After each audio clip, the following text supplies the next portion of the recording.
Ashama akkam jirtu dhaggeeffattootaa fi kabajamtoota maatiiwwan keenya. Kun miidiyaa Kiloleeti. Guyyaa har'aa odeeffannoowwan arganne walitti qabuun isiniif dhiyeessina. Turtiin keessan hanga dhuma qophii keenyaatti nu waliin haa ta'u. Seenessi biyya diiguufis ta'ee biyya ijaaruuf humna guddaa ta'e qaba. Haala qabatamaa biyya keenyaatiin seenessi fiixee lamaa biyyi keenya Itoophiyaan tokkummaan keessoo ishee eegamee humna qabdu guutuudhaan akka hin misoomne dhiibbaa uumee jira. Waggoottan hedduudhaaf maraamartoo waraanaa fi waldhabdee keessaa akka hin baane kan nu taasise seenessa fiixee lamaanii kanadha. Seenessi fiixee lamaa jennu kun wal faallessa, waliif masaanuudha. Seenessi hanga sosochii barattootaa bara 1960mootaatti ture.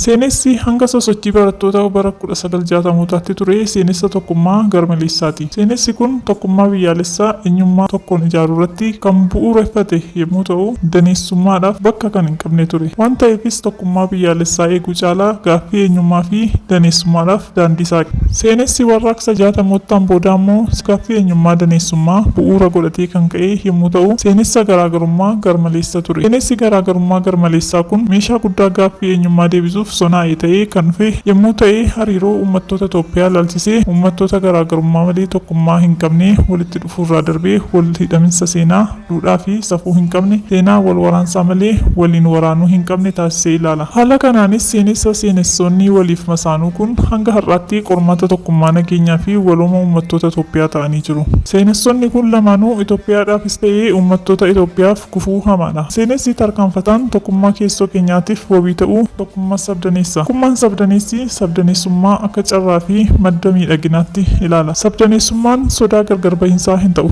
jedhee amana. Eenyummaa dhuunfaan qabnu waliif kabajnee eenyummaa biyyaalessummaa, seenaa, duudhaa, aadaa fi safuu waliin qabachaa turre jedhee amana. Tokkummaan sabdaneessummaa bu'uura tokkummaa biyyaalessaatis. Egaa dhaggeeffattoota keenya qophii har'aaf qabnu asumaan goolabnaa. Qophii biroon hanga walitti deebinutti turtii gaarii qabaadhaa. Like, share, subscribe gochuun dagatinaa. Galatooma.